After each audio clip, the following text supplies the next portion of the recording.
Olá, alunos, professor Luiz Paloski aqui para a gente falar sobre conjuntos numéricos, né? Então, dentro dos métodos quantitativos matemáticos, nós temos os conjuntos numéricos. Um conjunto em si, ele é um agrupamento de elementos que compartilham de algumas características. Quando a gente vai para matemática e a gente trabalha com números, então eu tenho como definir conjuntos numéricos a partir disso.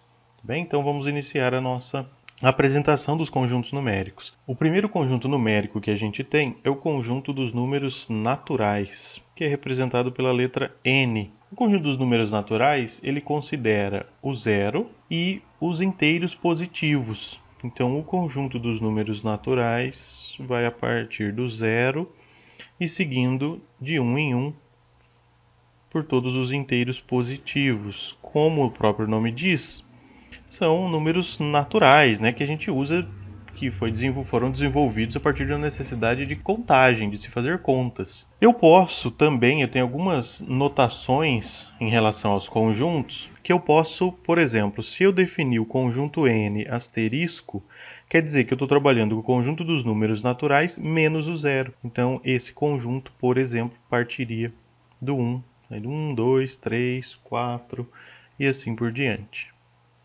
Então, o símbolo asterisco aqui, ele indica que eu estou excluindo o zero, que eu estou tirando o zero desse conjunto.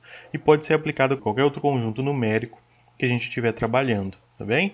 Então, esse é o conjunto mais básico que a gente tem, o conjunto dos números naturais, que são os inteiros positivos, incluindo o zero. Quando a gente coloca o asterisco, eu excluo o zero desse conjunto. Um outro conjunto que é um pouco mais abrangente, é o conjunto dos números inteiros. O conjunto dos números inteiros é representado pela letra Z, e o conjunto agora dos números inteiros, ele é de todos os números inteiros, incluindo os negativos. Então eu tenho dentro do conjunto dos números inteiros, eu vou ter desde o infinito negativo, então menos 3, menos 2, menos 1, 0, 1, 2, 3 e assim por diante. Tá bem? Eu tenho desde o infinito negativo ao infinito positivo. Então agora eu continuo trabalhando com os inteiros, só que eu tenho também a consideração dos números negativos. Então os números negativos, eles não pertencem aos naturais, porque dentro dos naturais você não tem os negativos. Mas ele entra agora no conjunto dos números inteiros, que continuam sendo inteiros, né? Então vai sempre de 1 em 1, são números inteiros, só que agora eu tenho também os números negativos. Da mesma forma, se eu quiser representar um conjunto dos números inteiros sem o zero, o que eu faço? Eu coloco asterisco, eu sei que será o conjunto dos números inteiros, exceto o zero. Então eu vou ter, por exemplo, menos 3, menos 2, menos 1, 1, 2, 3 e assim por diante. Se eu quiser trabalhar com os inteiros somente positivos, então essa marquinha aqui do positivo vai dizer que eu estou trabalhando somente com os números positivos. Então 0, 1, 2, 3 e assim por diante. Que esse aqui, por exemplo, é igual ao conjunto dos números naturais. Então, o conjunto dos números inteiros, ele contém em si o conjunto dos números naturais, ou o conjunto dos números naturais está contido dentro do conjunto dos números inteiros. Se eu quisesse de outra forma trabalhar com os inteiros negativos, eu teria, por exemplo, o 0, menos 1, menos 2, menos 3 e assim por diante. Tá bem? Então eu sempre posso fazer algumas marcações aqui para especificar o conjunto de uma maneira mais clara. Contudo, não são só esses números que nós temos. Nós também temos, por exemplo, números que são frações, por exemplo, que não estão dentro dos números inteiros. Então, por exemplo, 1,5, né? 1,5 de alguma coisa. É um número não inteiro, mas a gente sabe que a metade ela existe, 1/4 ela existe. Então, a gente tem que considerar outros números que fazem parte de um outro conjunto um pouco maior, que é denominado conjunto dos números racionais. O conjunto dos números racionais, ele é representado pela letra Q. Eu tenho uma definição um pouco mais específica para o conjunto dos números racionais. Então, o conjunto dos números racionais ele é definido da seguinte forma. Q, que é o conjunto dos números racionais, ele é composto pelos elementos x, tal que x seja igual a uma fração de a por b, então a dividido por b, em que a pertence aos inteiros e b pertence aos inteiros menos o zero. Então tem um asterisco aqui. Então eu excluo o zero dessa definição. Então agora eu trabalho com frações. E dentro do conjunto dos números racionais, eu vou ter frações que são exatas, tá? Então eu tenho uma fração que é exata. O que é uma fração exata? Por exemplo, 6 dividido por 10 é 0,6 e ponto. Eu estou trabalhando com um número inteiro aqui e outro número inteiro aqui que não é o zero.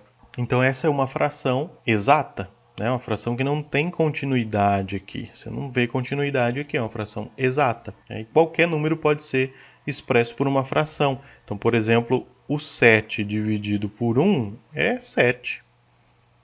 Então, também está dentro dos números racionais, desde que eu não tenha o zero aqui no meu denominador. Mais uma vez, pode ser exato, né? Então essa fração ela pode ser exata, como é o caso desses exemplos, ou se eu tivesse 20 dividido por 100, que daria 0,2, por exemplo. Só que eu tenho frações que não são exatas. Frações não exatas, para pertencerem ao conjunto dos números racionais, elas precisam ser periódicas. Então pode ser não exata, mas precisa ser periódica. Por exemplo, se eu pego 7 e divido por 9, eu vou ter 0,7777 e assim por diante.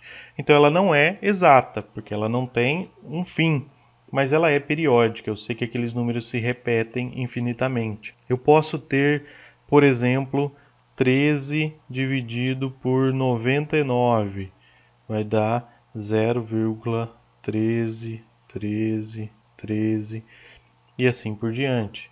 Então também é uma fração que é não exata, mas ela é periódica. Então desde que seja exata ou não exata, mas periódica, essa fração ela está dentro do conjunto dos números racionais e qualquer número, qualquer valor que eu calcule utilizando essa definição vai estar dentro dos números racionais.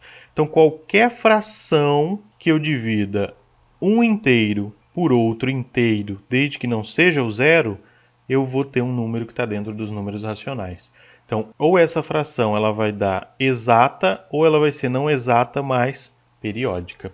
Um outro conjunto que nós temos é o conjunto dos números irracionais. O conjunto dos números irracionais pode ser representado pela letra I, com um Rzinho aqui. O que é esse conjunto? Ele congrega elementos, né? A gente acabou de ver que no conjunto dos números racionais, nós temos frações que são, ou decimais, que são exatas ou que são não exatas, mas periódicas.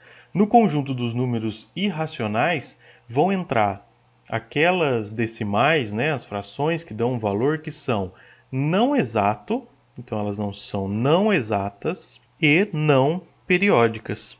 Então vai ser não exata e também não periódica. Por exemplo, o número π, ele é um valor que é igual a 3,141592 e assim por diante.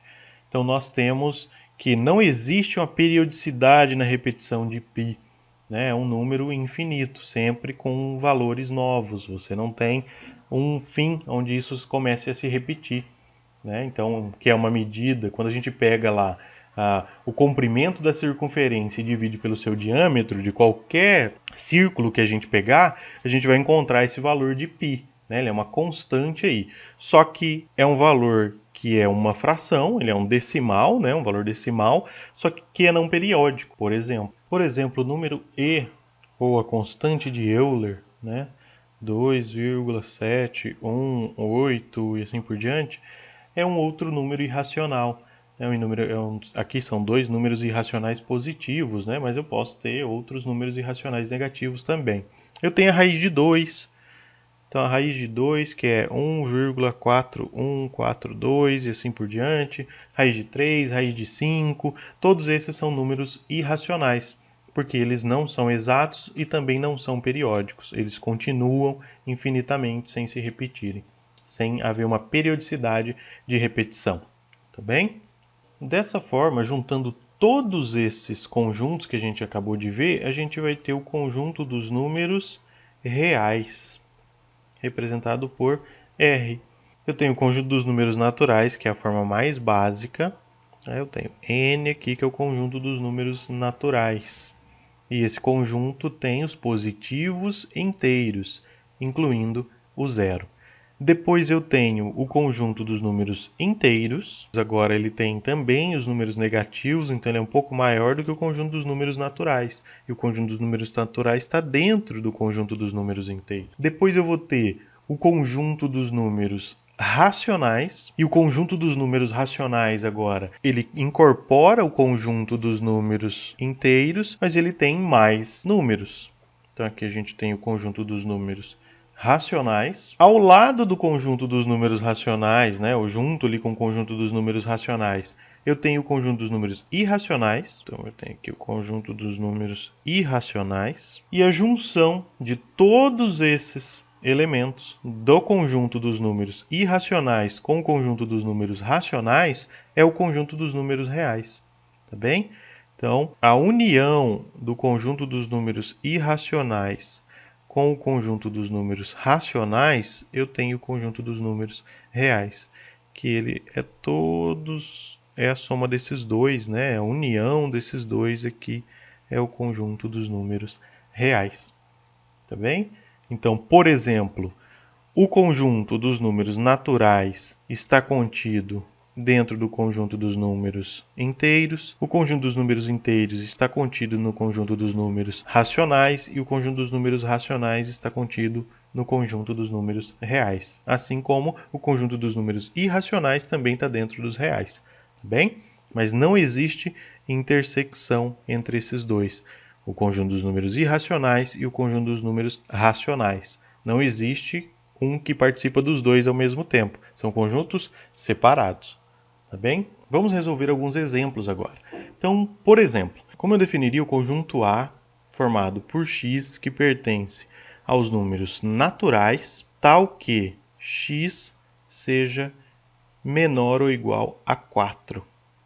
Então, esse conjunto, por exemplo, eu poderia defini-lo, seguindo isso daqui, como tendo os elementos 0, porque faz parte, né, pertence aos números naturais e é menor ou igual a 4, 1, 2, 3 e o 4, porque tem que ser menor ou igual a 4.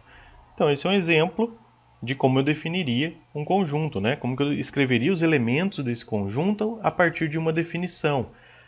Ou outro exemplo, se eu tenho um conjunto C que é formado pelos elementos x que pertencem aos inteiros, tal que x seja maior ou igual a menos 3. Então, o conjunto C poderia ser definido a partir dos seus elementos como menos 3, porque tem que ser maior ou igual a menos 3, menos 2, menos 1, 0, 1 e assim por diante, infinitamente, seguindo os inteiros. Tá bem? Esse é um exemplo mostrando como que a gente pode escrever um conjunto com seus elementos a partir de uma definição aqui. Eu posso também relacionar os conjuntos com os seus elementos, identificando se esse conjunto, se esse elemento pertence ou não pertence a um determinado conjunto. Então, por exemplo, o 4 pertence ao conjunto dos números naturais, então estou relacionando o 4 e o conjunto dos números naturais. Então, sim, o conjunto 4 ele é um positivo inteiro, então ele pertence aos naturais. O menos 3 relacionado com o conjunto das naturais, o menos 3 pertence aos naturais? Não.